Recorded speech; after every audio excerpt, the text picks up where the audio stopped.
فيديوغا طبعاً wuxuu ku saabsan yahay trigonometriga nisabkiisa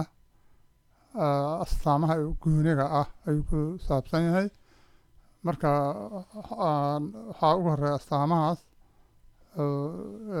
reciprocal identity marka sawirkan ama saddex geeskan halka hortayna yaallo ayaan ku dhisaynaa mataqaanaa identiga marka waxaa ugu horeeyo mataqaanaa signka midka cagsigiisa ah marka signka waxaa waaye cosecant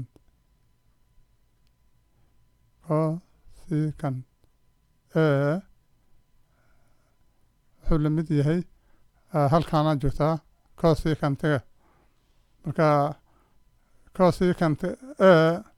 wuxuu la mid yahay xagasha quman kan ku hor aadan oo mataqaanaa loo qaybiyey xagashan eeda kan kasoo horjeedo marka macnihiisu waxaa waaye c ama waxaa waaye hypotenuse oo loo qaybiyey opposite-ka waaye hypotenuse waxaa waaye c loo qaybiyey markaa saan aan sameyno waxaan soo qaadanay ratioga markaan soo qaadanayna waxaan dhahnay kan wuxuu cagsi u yahay ama dabagedis u yahay mataqaanaa signka marka waxaan leenahay reciprocalka oo numberkan aan hadda inta ku qoray waxaa waaye hal loo qaybiyey saana leehay hal loo qaybiyey kan oon kala bedelay oo eeda koran geyna siidana hoos marka waxa c loo qaybiyey c kan markaan akhriyo muxuu noqona waxaa noqonaya opposite loo qaybiyey mataqaanaa hypotenuska sida hypotenuska kanaha waxaas waxaa waaye mataqaanaa sin waa marka waxaan ku rebeleskanaynaa meesheeda halkan hoostiisa meeshan waxaan ka dhigaa sin markaysa so waxaan leeyahay marka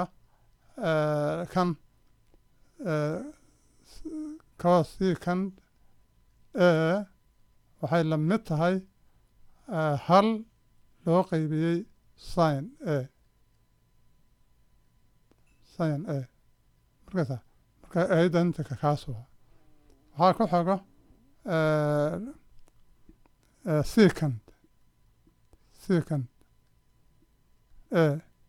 secant asagana wuxuu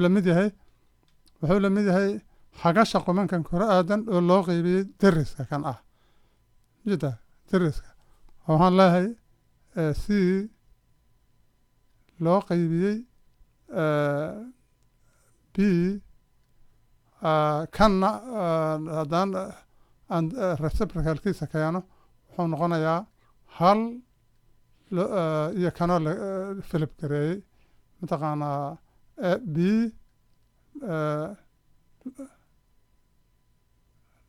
loo qaybiyey c markaysa waxaan ognahay marka kanaan kusoo noqonayaa bdu waxaa deris waaye deris waxay la tahay eeda siiduna waa mataqaanaa xagasha qumankan kasoo horjeeda waay marka definitionka oo sidaan ahaa muxuu ahaa cosine marka kan wuxuu lamid yahay marka one oo loo qaybiyey cosine halkan hoose cosine waxay la mid tahay b loo qaybiyey c waana tanaha b marka waa ku rebeleskareeyey meesheedii ayaan dhigay maxaa soo baxa marka identiga marka muxuu noqday sa waxaan leeyahay secant a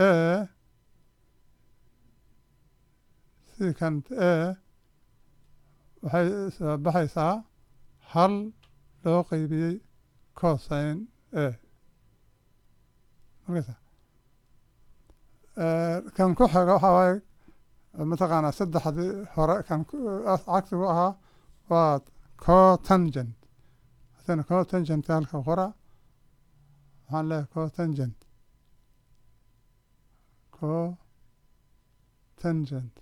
a ayadana intaad ka akrinaysaa cotangent maxay lamid tahay mataqaanaa waxaa waaye b oo loo qaybiyey a mjida b oo loo qaybiyey dariska oo a loo qaybiyo marka maxay noqonaysaa b loo qaybiyey a kanan marka waxaan sameynaa reciprocalka kanan raadinaa marka reciprocal kan wuxuu noqonayaa hal loo qaybiyey kan oo la filib gareeyey a loo qaybiyey b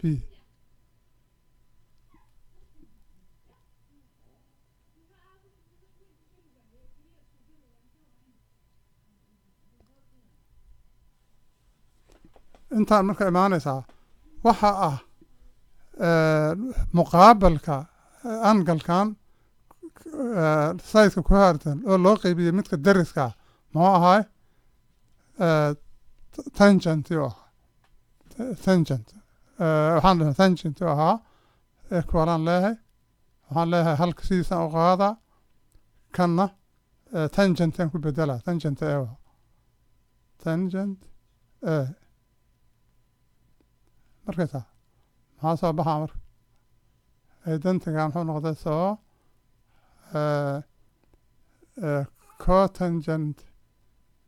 a waxay la mid tahay hal loo qaybiyey tangent a majirta marka markaan isku wada hor qora waxay noqonayaan ayaga dhan identiyaashan saddexdan sideedaan u xifdinaynaa waa identiyaasha oo reciprocalka la dhaho markaysa marka waxaan leeyahay halkaan ku qora waxaan leeyahay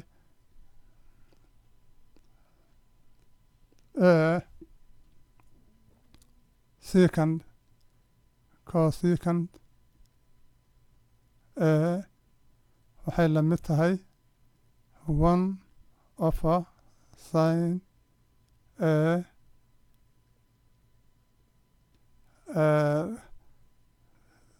secant waxay la mid tahay secant a waxay la mid tahay hal loo qaybiyey cosine a cotangent a ayadana waxay la mid tahay 1/tangent a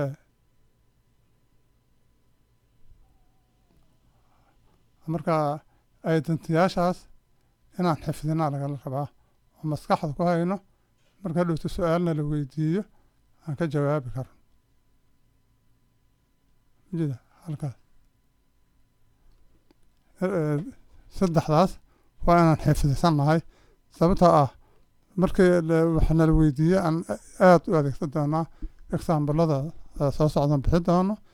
iyo baraktiyada markaysaa marka qaybtaas widhaan reciprocal identities widhaan waan dhamayn marka haddii rajaynayaa inaad fahamtaan dhowtana aad barakti garay kartaan